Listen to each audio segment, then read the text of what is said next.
سلام به همه دوستان، به کانال فیلم باز خوش اومدین. امروز دوباره قرار بریم سراغ معرفی فیلم‌های خوب. این دفعه از نوع فیلم‌هایی که بعد از دیدنش شما به فکر فرو میرید. یعنی یه موضوع فلسفی رو دست میذاره روش و سعی میکنه توی ذهن شما سوال ایجاد کنه یا حتی برای یه سری از سوالات شما پاسخ بده. موضوعاتی مثل مفهوم مرگ، معنی زندگی، هویت، تاثیر تصمیماتی که ما رو زندگیمون میگیریم یا کلا سرنوشت، جبر یا مثلا موضوعات فلسفی دیگه. مثلا همیشه هم کشش نمیدیم، سری میریم سر وقت کارمون.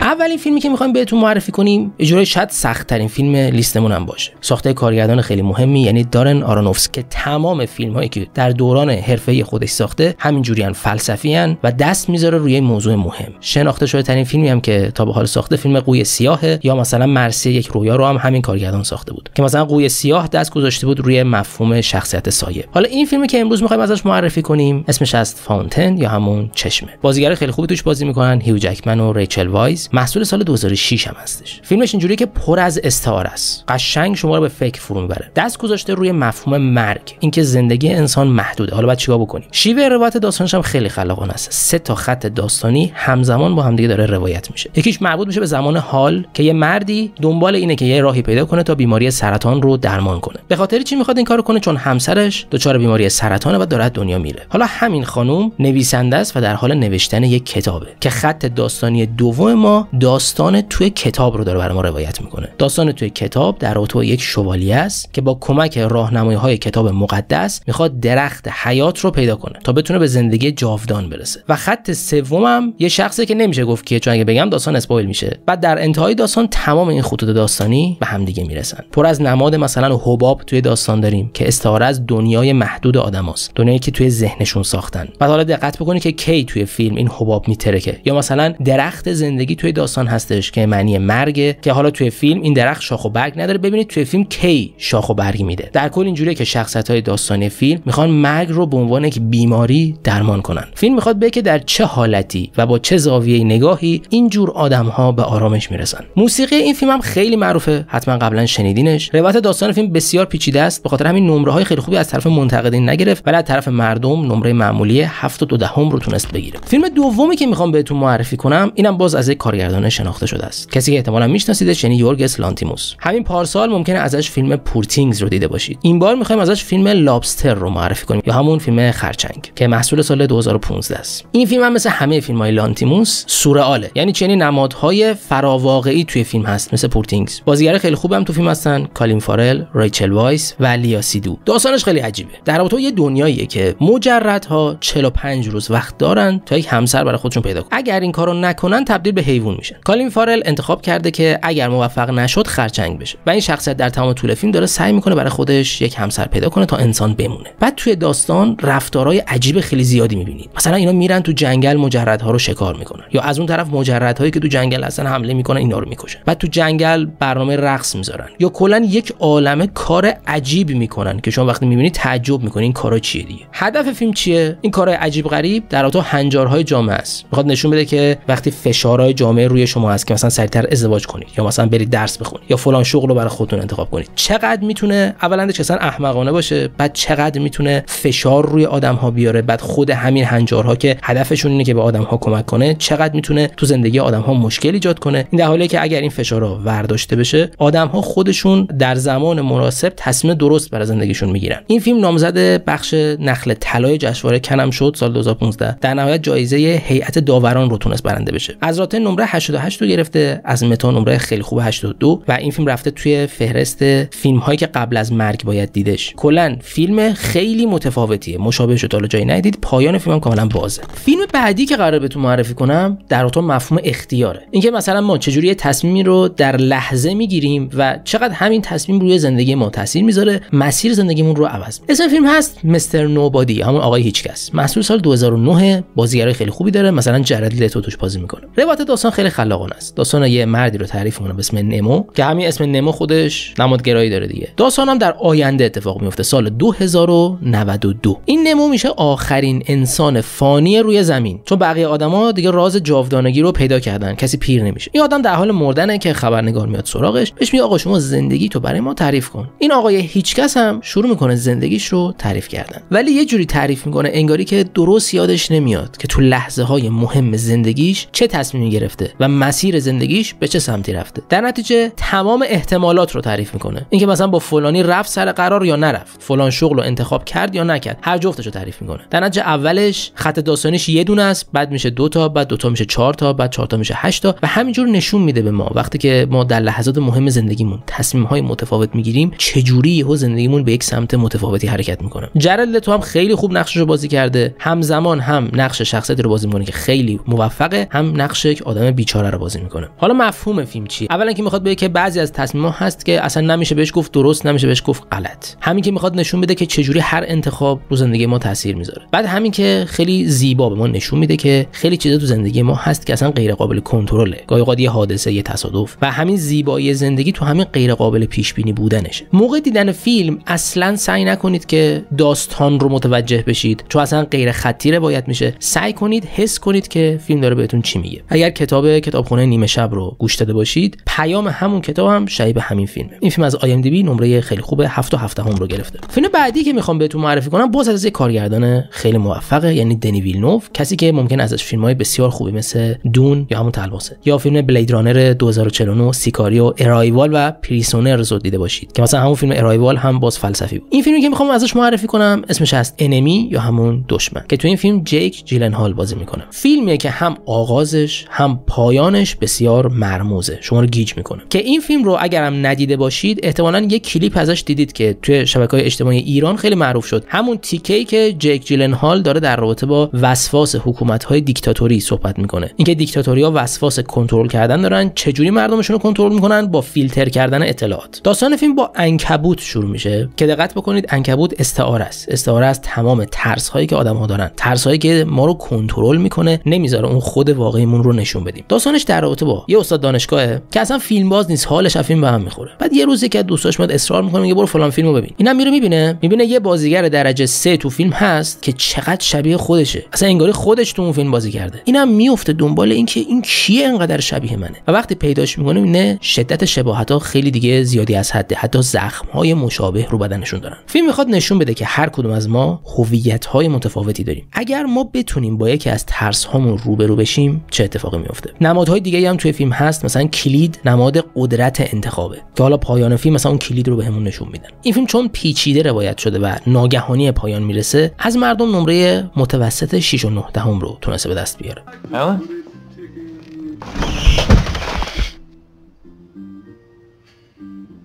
فیلم پنجمی که میخوام بهتون معرفی کنم کمتر از شماره‌های قبلی فلسفیه، بیشتر فیلم مرموز و سرگرم کننده است. یعنی فیلم ماشینیست، یک درام روانشناختی هیجان انگیز و رمزآلوده. کریستیان بیل توی این فیلم بازی میکنه که حتی اگه فیلمم ندیده باشید تصاویر لاغر کردن کریستیان بیل رو احتمالاً توی شبکه‌های اجتماعی دیدید. 28 کیلو برای این فیلم لاغر کرده، اونم در عرض 4 ماه، جوری که پزشکا بهش گفتن اگه یه ذره دیگه ادامه بدی افتادی مردی. بعد حالا جالبترش اینجاست که بعد از تمام شدن فیلم برداری این فیلم 8 ماه بعدش کریستیان بیل با اون حجم از عضلات رفت فیلم بتمن رو بازی کرد. این فیلم ماشینیست روایت یک مردی رو تعریف میکنه که یه سال نخوابیده. چرا نخوابیده؟ در طول فیلم قرار بفهمید. اصلا پیامش همینه و این بیخوابی باعث شده که این آدم مغزش بریزه به هم. یواش یواش تو محل کارش آدمایی رو میبینه که بقیه همکاراش بهش میگن این کسایی که میگی اصلا وجود ندارن. این فیلم دست گذاشته روی موضوع اینکه گناه روی روان انسان چه تاثیراتی میتونه بذاره، همین که آدمیزاد خودش چه دروغهایی رو میتونه به خودش بگه. فیلم ماشینیست از اون فیلمایی بود که زمانی که اکران شد خیلی موفق نبود، ولی بعد از اینکه از اکران اومد پایین به مرور زمان مورد استقبال قرار گرفتش و شدش یک اثر ماندگار. از IMDb نمره خوب 7.6، از راتن هم نمره 77 رو تونسته به دست بیاره. فیلم بعدی که میخوام بهتون معرفی کنم فیلمی که هر کسی ازش خوشش نمیاد، یعنی فیلم پی. این رو هم دوباره دارن آرونوفسکی ساخته، یعنی همون کارگردان فیلم اولی که بهتون گفتم، فیلم فانتین. اینه که محصول سال 1999 و این میشه اولین فیلم دارن آرونوفسکی. برای همینم بودجه فیلم فوق العاده کمه، کلا $60,000 خرج فیلم شده. انقدر امکاناتشون کم بوده که مثلا تصاویر رو که توی شب فیلم برداری کردن به خاطر نبود دوربین با کیفیت اصلا تصویر کیفیتش پایینه، ولی مثل بقیه فیلم‌های این کارگردان باز نگاه عمیقی به دنیا داره. داستان فیلم در رابطه با یه نابغه ریاضیه که ذهنش درگیر عدد پی میشه. چرا درگیر میشه ذهنش؟ چون خب ریاضیدانه، سعی میکنه توی همه چیز الگوی ریاضی پیدا کنه. از طبیعت بگیر، یعنی جزر و مد، طوفان، تا رفتارهای آدما مثل بازار سهام یا خیلی چیزای دیگه، سعی میکنه هی الگو پیدا کنه، یعنی میخواد محیط اطرافش رو منطقی کنه و به کنترل خودش در بیاره و درکش کنه. خب عدد پی درسته که توی ریاضیه، ولی همیشه توی ادبیات، توی هنر همیشه یک استعاره است. استعاره چیه؟ به خاطر ساختار هندسی دایره، عدد پی که قراره مساحتش رو محاسبه کنه همیشه یه عدد گنگه. یعنی چی گنگه؟ یعنی ارقام بعد از اعشارش انتها ندارن. بعد بدبختی اینجاست که حتی ارقام بعد از اعشار تکرار شوندم نیستن، کاملا رندومن تا بی انتها هم میرن، هیچ وقت رقم بعد از اعشار به پایان نمیرسه. اون وقت عدد پی استعاره از چی میشه؟ استعاره از اینکه دنیای طبیعی اطراف ما خیلی اوقات هیچ نظمی نداره، یک سری اتفاقات رندومه، شما منطق و نظم توش نمیتونی پیدا کنی. حالا قهرمان داستان ما نماد کسایی هستش که نمیخواد بپذیره این واقعیت رو و داره تلاش میکنه که محیط اطرافش رو به کنترل در بیاره. حالا این وسط یه عده پیدا میشن که ادعا میکنن جواب رو میدونن، یه عدهشون سرمایه دارن، یه عده دیگهشون خاخام یهودیان و به شکل نمادین میخواد داستان نشون بده که اون کسایی که ادعا میکنن که پاسخ قطعی رو دارن، اونها هم یواش یواش خودشون به انحراف میرن. نکته جالب در این فیلم اینه که با اینکه فقط $60,000 خرج شده بود، $3 میلیون فروش کرده، به سوددهی خیلی خوب رسید. نمره راتنش شده 88 و از IMDb هم نمره 7.3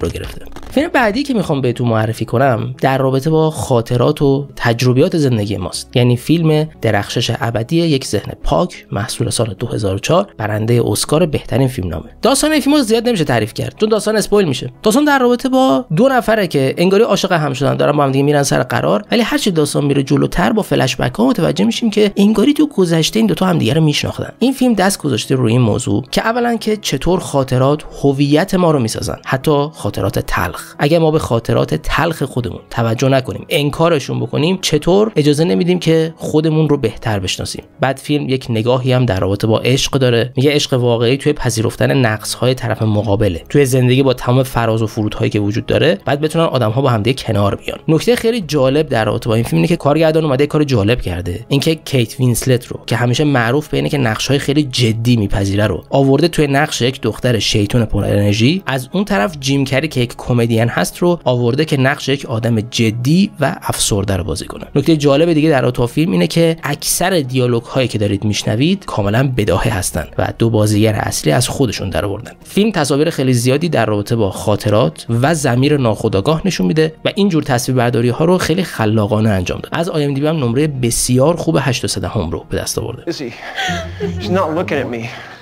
No one ever looks at me. I want my mommy.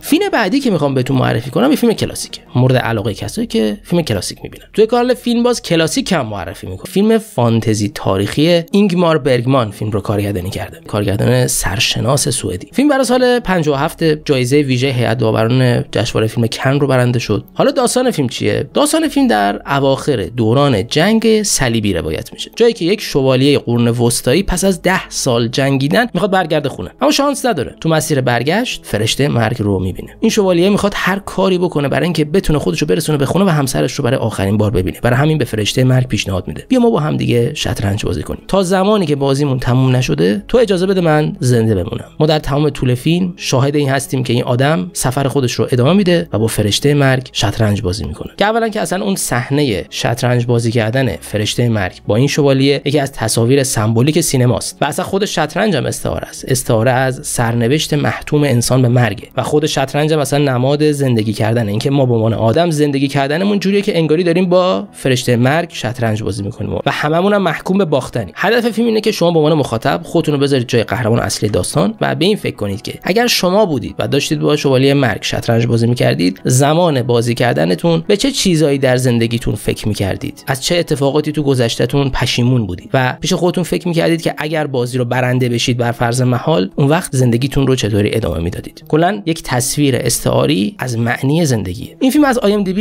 نمره 8.1، از متا نمره 93 و از راتن نمره خیلی خوب 88 رو داره. متا هم این فیلم رو جزء فهرست فیلم‌هایی که قبل از مرگ باید دید گذاشته. البته میگم اگر واقعا آدم کلاسیک بینی هستید این فیلم رو تماشا کنید. دو تا فیلم آخری که میخوام بهتون معرفی کنم فیلمایی که دیدنشون آسونه، چون خیلی یک نواختن، هیچ جلوه‌های ویژه‌ای ندارن. اولیش بدون دیالوگ، دومی فقط دیالوگ داره. اولیش میشه فیلم بهار، تابستون، پاییز، زمستون و دوباره بهار، محصول کره کره جنوبیه. توسط کسی کارگردانی شده که فیلم تری آیرون هم ازش خیلی معروفه. اولندش که این فیلم اصلا دیالوگ نداره، فکر کنم کلا 50 تا جمله تو فیلم گفته میشه.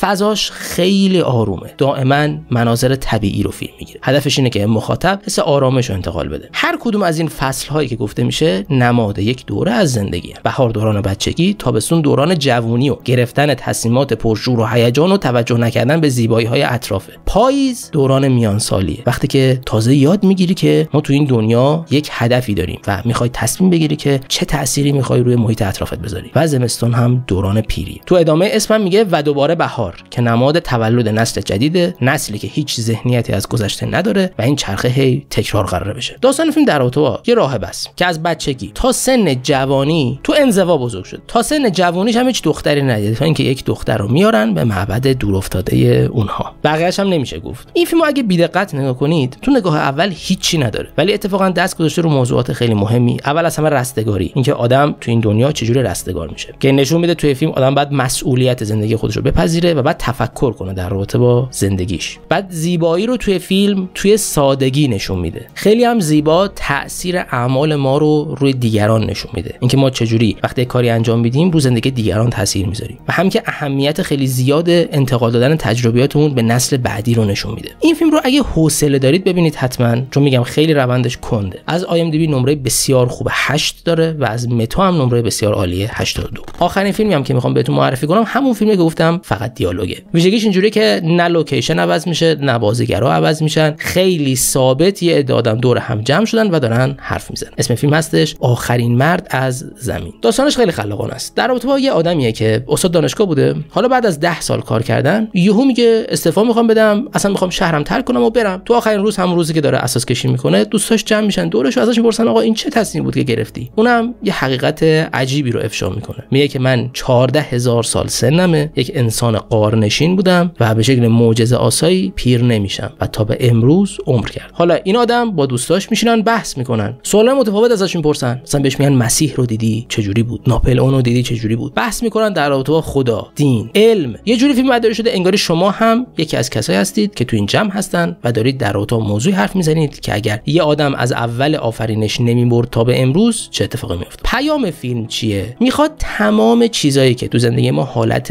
ماورایی دارن بهشون رنگ و بوی منطقی بده. یعنی به معنی زندگی، خدا، ادیان، به همه چیز میخواد رنگ و بوی علمی و منطقی بده. این فیلم از مخاطبین در IMDb نمره 7.8 رو گرفته، از منتقدین هم توی راتن نمره 100. این فیلم هم از همون فیلماست که اگه واقعا حوصله دارید بشینید ببینید، چون دیالوگ‌های زیاد ممکنه خستتون بکنه. خب دوستان، اینم از ویدیوی امروز. امیدوارم تونسته باشم حداقل چند تا دونه فیلم خوب بهتون معرفی کرده باشم. اگر این فیلم‌ها رو دیده بودید تو این لیست، نظر خودتون تو بخش کامنت‌ها بگید. هم از شما تشکر می‌کنم که این ویدیو رو تماشا کردید، هم از مجموعه نت باکس که از کانال حمایت می‌کنن. یادتون نره ویدیو رو لایک کنید و تا ویدیو بعدی خدا نگهدار.